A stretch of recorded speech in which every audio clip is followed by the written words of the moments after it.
Hey, what's up YouTube? Just going to do a very, hopefully short rant video. Going to look at Jeremy Vine this morning and see what's going on, because they're talking about vaccinating children. So it should be an interesting one, right?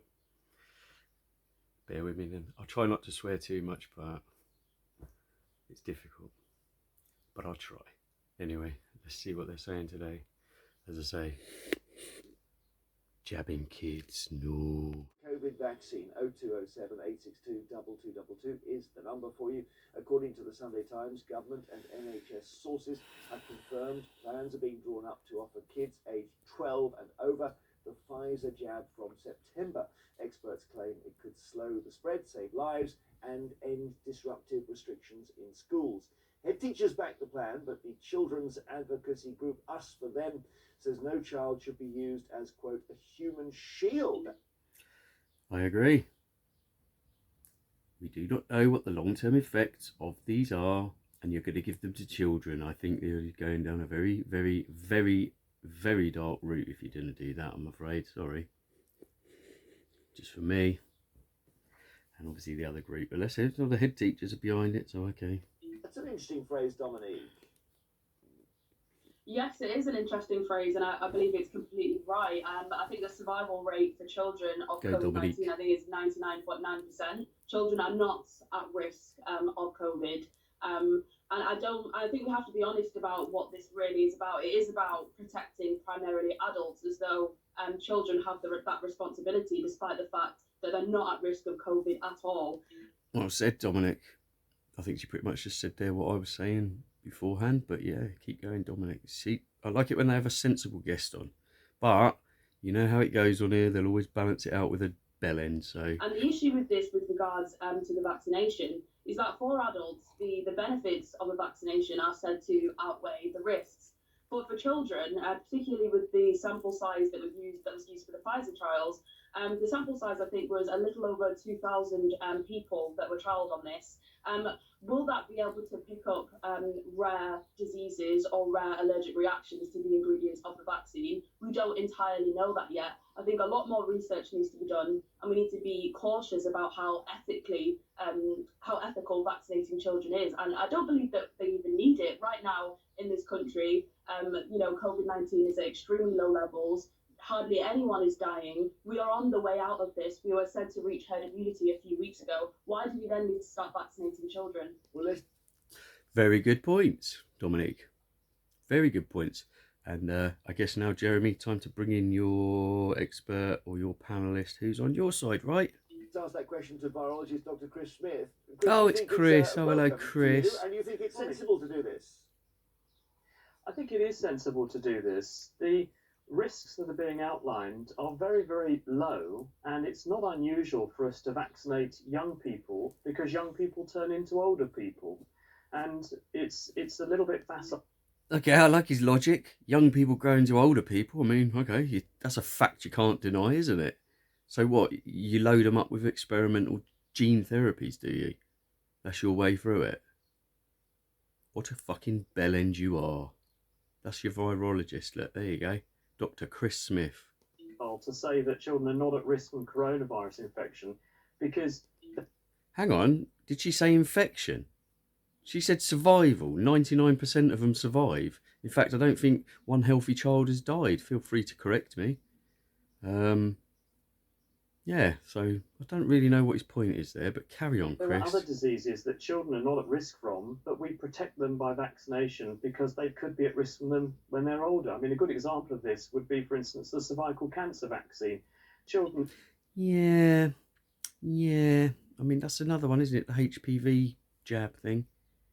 I mean, you can look into that and you can find people that have had a bad time with that, shall we call it. So, okay, that's the one he's pushing, is it? Right. In their teens, very, very rarely get problems in that department, but they acquire an infection that subsequently can cause problems in that department. So we go in at a very young age to protect people when they become older. I don't really think this is any different. Well, I question what you're doing as a virologist then. You're comparing COVID-19 to basically herpes then, are you? Okay. I think children have borne the brunt of disruption to their education and to their upbringing, and this is going to have enormous consequences in terms of social impact and educational impact. Yeah, and if you actually go looking into that, you'll find that they said, the government will say, well, we didn't tell schools to close. We said that it might be a good idea to. We advised them that they maybe should, but we didn't tell them to. So your fucking argument there about their educational impact, that's based on flipping teachers' unions and stuff kicking up a fuss, wasn't it? If I remember correctly. Weren't there campaigns going for them to like, not put teachers at risk or something? I don't know. Maybe I'm wrong. It's confusing. The last year they've put so much crap out there. But I think this whole school thing there, what a load of nonsense. What a load of nonsense. As we go forward, and it's very important we do the most that we can as soon as we can to restore normality to the classroom, and this is one important way we can do that. Sorry, my interruption was only that I... Well, don't make them wear masks for a start then. Let them interact with each other. With the cervical cancer vaccine or with polio or whatever, those are lifetime jabs. This is surely just for a year or two, isn't it? Doesn't it fade after that, or is this giving a lifetime's immunity? Well, actually, we don't know is the answer to that question. Boom. Boom. There you go, you see. Now, for me, I'm sorry, but that sentence there, he can just shut the fuck up now, because whatever you say from now on, you're just guessing. Because you don't fucking know. No one does. No one does. They've never been allowed to experiment with this. If they to use what they're using now, it had to have an emergency situation, which they have, whether that's created or whether that's whatever it is. They have this situation that they're able to declare an emergency, and now they can use experimental technology, mRNA. They can use it now on humans. Given up killing animals, so now it's humans. At the moment, although we think that coronavirus immunity is going to be short-lived, as in for a few years at most, we don't know for sure. And what it might do is give you an immune memory that means that when you do encounter the infection when you are older, because you have that underlying immune memory, even if you do catch it, because you have become vulnerable to catching it again, you may not necessarily get severe infection. But you're already giving boosters because they're talking about variants and stuff. So you're talking through your fucking arse, you prat. Who the fucking hell? What's he on telly for? This is where it's wrong. You got people like this fucking preaching away to people who are sat there just believing this fucking idiot. Look at him, what a clown. Next time. And that is what we hope is the case. And certainly there's a precedent for that, because if we all think back to the first time when we were little and we had the flu, we felt like we were going to die. Well, you might have done, you fucking pussy. Fuck's sake. What the hell? I mean, he's literally comparing now COVID to the flu, isn't he? So, I mean, are they just literally mocking you? Are they just literally mocking you? They're actually telling you. They're putting it out in plain sight. Now, he's comparing it to the flu, to when you had the flu as a child. Fucking hell. Even if we didn't die, we just felt dreadful.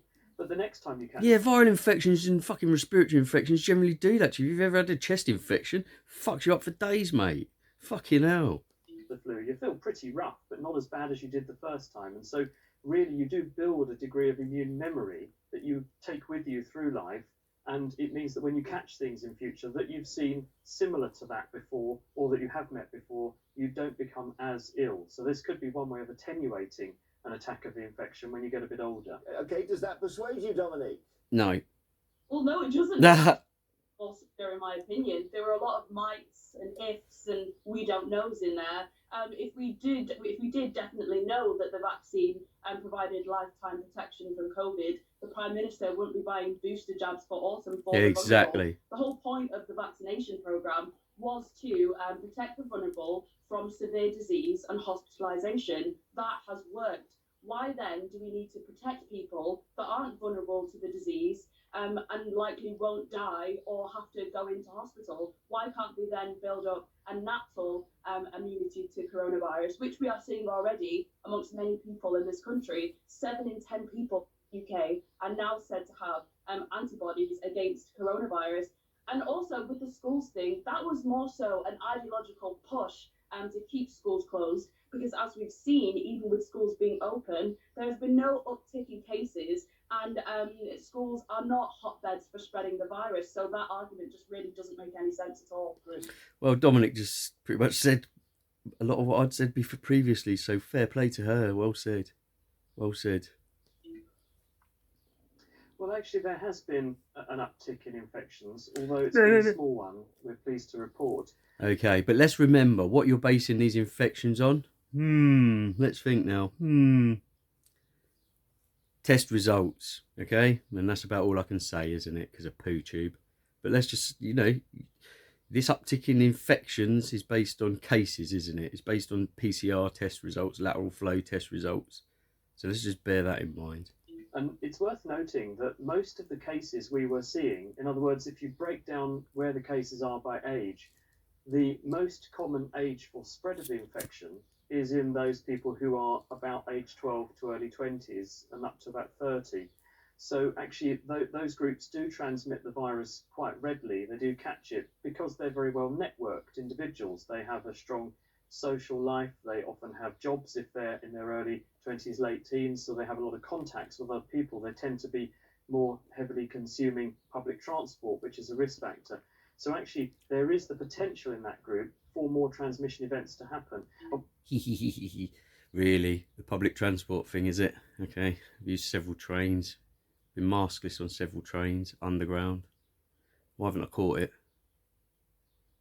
Chris, why haven't I caught it? Stunned silence. We've got to think beyond just the individual and coronavirus infection because of the implications of coronavirus on a person's life course. If your parents end up unwell or have long COVID, or your education is impacted, Viral fatigue, or you lose other family members, or you lose friends because of this, actually it does have a bearing on your mental health and other things. So, oh, okay. Do you want to talk about lockdowns and the effect they had on people's mental health? What about social distancing and isolating people from their friends and family? What about the effect that had on their mental health? Chris? Will you talk about that? No, you fucking won't. as we're all in this together, it makes... Oh, fuck off, are we, mate? All in it together. Give over. We're not all in it together, and you know full well we're not. sense to me that we should all try to do our bit to try to drive down the levels of... Fuck off, you're not coercing anyone into putting something in their body if they don't want to. My body, my choice. Is it not? virus spread, and this is one way we can do that. We're not convincing Dominique, I can see. Good. No, we're not all in together. Young people have been detrimentally impacted and completely ignored by the government, despite the fact that we are least at risk from coronavirus. And in terms of the argument that you're putting forward, yes, young people can spread the disease, but the difference now is that we have a vaccine that works and vulnerable people have been protected. So these arguments about infection, they just don't weigh up, because we know that the vaccine protects vulnerable people from serious illness and hospitalization. That should not be excused to then vaccinate children that are not at risk at in any kind of stage to coronavirus. It just doesn't make sense. Well said again, Dominic. Can't disagree with her, can you? I mean, again, what he's talking about, and when he's mentioned upticks, again, we know that's on testing. So I know that from people I've spoken to. Their kids have been sent home, waiting on it. Someone's had to have a test. They're waiting on the results, so they've all got to isolate. If I may come back on that, the point is that the more burden of disease there is in a country, the higher the likelihood is that we're going to disclose variants of that disease that could bypass and therefore threaten the protection conferred by vaccination. So while children might not themselves be affected by catching coronavirus to a great degree, they could nevertheless act as a vector and as a crucible from which you will forge a variant that could make people unwell and could undo the good work of the vaccine. Right. So just a quick question then. Why do you need to vaccinate all these kids? You say you've vaccinated all the most vulnerable now, and you're working your way down through the lower age groups. I mean, it's definitely the 40s now, because I've had my text and my letter. So my question is, why the rush with the kids then? Because what we're saying is that the people that surely have had the jab now, and what is it, 10 million or more now that have had 2 doses, that are fully protected. So that's the most vulnerable. So what are you talking about? What exactly are you talking about now, Chris? That these kids are now going to be a risk of catching something and spreading it to people who've been vaccinated, quotes, because if you're vaccinated, how can you catch it? But I actually argue it's in all our interest to try to drive the just level before you down. come back, Dominic, let me bring in Jackie, who's listening to this with interest. Which side are you on, Jackie? Well, first of all, the whole point about vaccination program is it's a shield. So I've been vaccinated not only to protect myself, but to protect all of those people that I come into contact with. God, here we go. Here we go. Why? What are you on about? To protect them? What are you talking about? I think the argument that it's a shield is an argument against giving it to young people. But what I do think is that actually, if we have made the sort of progress that we have made in vaccinating our population, I wonder if our first priority should be children, or if it should actually be using our vaccine supplies internationally to help to vaccinate in countries where they've got nowhere near the level of vaccination that we've got. And that would also help to Do you know what? Do what you want with them. Just don't put them in the kids. reduce the worldwide burden of the virus and the risk that Chris rightly says that new variants might develop that could somehow or another sidetrack the vaccine. So I suppose I'm making a slightly different argument, but I think we now need to look outwards, because until we're all safe, none of us are safe. Oh, for God's sake. Please, Jackie, explain how that works. Until we're all safe, none of us are safe. How does that work? What are you talking about? People have been vaccinated. Some have had 2 doses. Many will be getting their 3rd dose come the autumn. They're going to be constantly topping people up. If you've had the jab, you're protected. What are you worried about? That's what they've told you, that you're protected. I mean, we know it doesn't stop transmission. It might reduce it slightly. We don't know. They don't know. That's why it's a live trial until January 2023. And if you took that injection without being told that, well, I'm afraid you need to go and look at what the Nuremberg trial was. When the medical professions and the government start experimenting on people without their knowledge, without their consent, because informed consent is a thing. So if they didn't tell you that one fact before you had the injection, that when you take this injection, you are agreeing to take part in a live trial until January 2023, if you weren't told that, you weren't given informed consent. Do you understand that? And this Muppet's telling you that until everyone's jabbed, no one's protected. Well, I don't get that. Because if you vaccinate a certain amount, you get herd immunity. That's how vaccines have worked in the past. And here you see they're messing about with new technology that they do not even know I'm just what it's wondering going to whether do. you're 22, that your moment will come in the next 2 months, I guess, when they'll send you a letter and say your vaccine is ready. Are you thinking you're going to say no? I don't believe I need to be vaccinated against COVID-19 before I get, shouted down as an anti-vaxxer. I've been vaccinated previously for various different things. However, for this in particular, just for me personally, I don't believe I need to be vaccinated due to the fact that I'm not at risk for COVID-19. And I think that other areas should be prioritised. For example, people that are extremely vulnerable to the disease, and also countries that are really struggling at the moment and don't have access to such a successful vaccination programme that ours has been. How interesting. Okay, stay with us if you all can, and we'd love your calls, your response to Chris or Jackie or Dominique there, 0207 862. All right, well, we'll be back after this with the phone calls then. 17 should start being vaccinated in September. Now, I mentioned Molly Kingsley, which is a group called Us For Them, and you think, Molly, that the children will be used as human shields? Well, I mean, I'm not sure I'm going to be able to put it any better than Dominique, actually. I think I would support, do children need the vaccine? I would say no, there's no direct benefit for them, and there are, at present, unknown risks. I believe we've got a responsibility to protect children. I do not believe that children are, potentially unknown harms to protect us.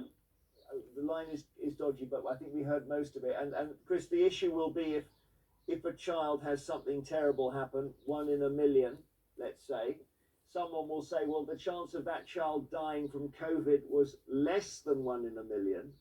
So therefore, this program, the whole program, has been a mistake.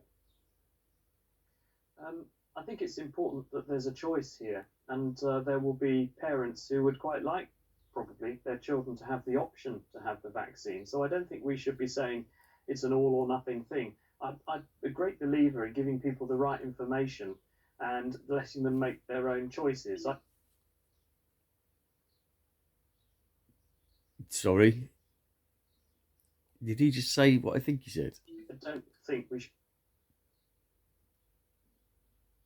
Parents who would quite like, probably, their children to have the option to have the vaccine. So I don't think we should be saying it's an all or nothing thing. I'm a great believer in giving people the right information. So he's okay. So he's sharing all the information from Pfizer about how unvaccinated people can have something spread to them from vaccinated people. Because that's in the Pfizer documents. You can go and look at that, or they highlight it. So he's all for people having all the facts then, right? Okay. And letting them make their own choices. I don't think we should have a mandatory situation here. I don't think that's the right way to... All right, okay. So no mandatory no vaccination for kids, but okay mandatory vaccination for all people, including kids.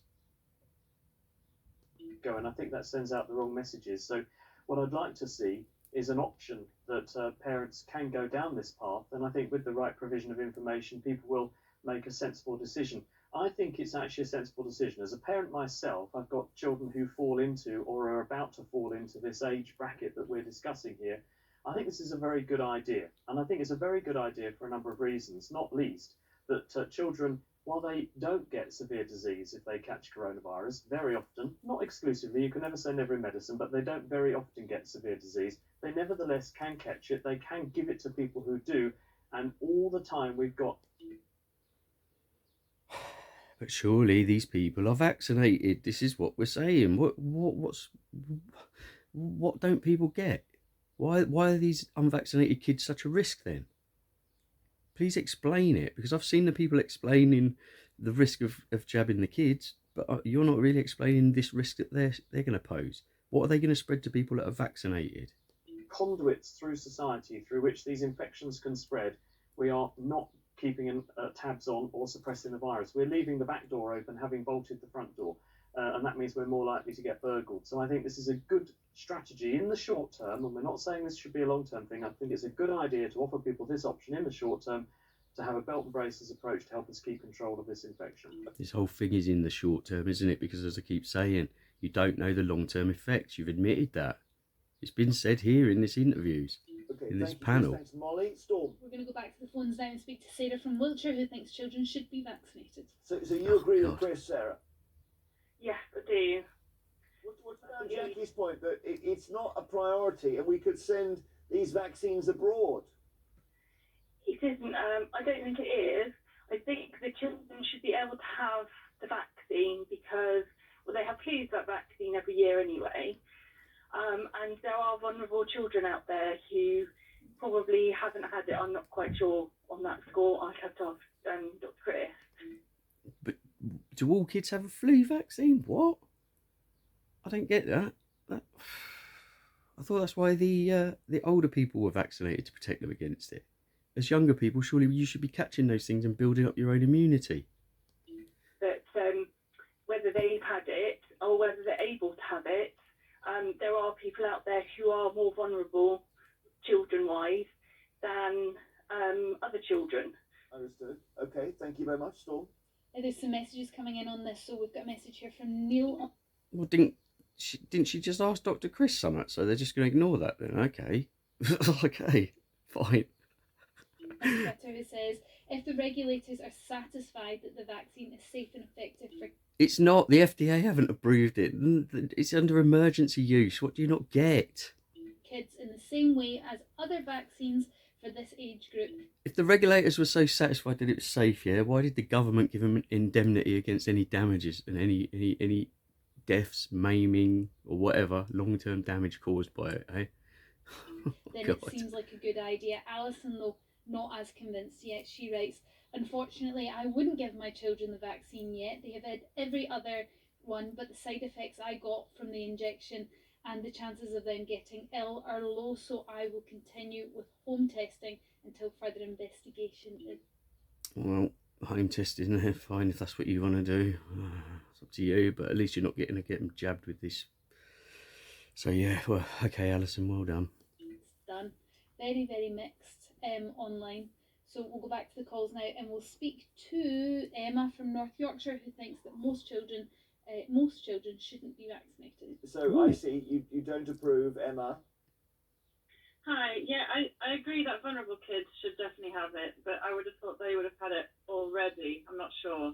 But even Chris said a while ago, like, kids are 4 more times likely to die of being hit by lightning, and he also likened it to being more likely to be killed by being hit by the school bus. Well done, Emma. Use his own quotes against him. I like it. Most kids don't get a symptom. They can have the vaccine when it's older because it's probably going to be included in the yearly flu vaccine. These vaccines are still in trial till 2023, I think. They were given emergency authorization. No, never. Look at Jeremy's little face there. Sorry, I'm going to have to interrupt him and rewind it just to look at his silly face. mRNA. Look at Dr. Chris's silly face. Don't get a symptom. They can have the vaccine when it's older because it's probably going to be included in the yearly flu vaccine. These vaccines are still in trial till 2023, I think. They were given emergency authorization. No, never have we used mRNA vaccines.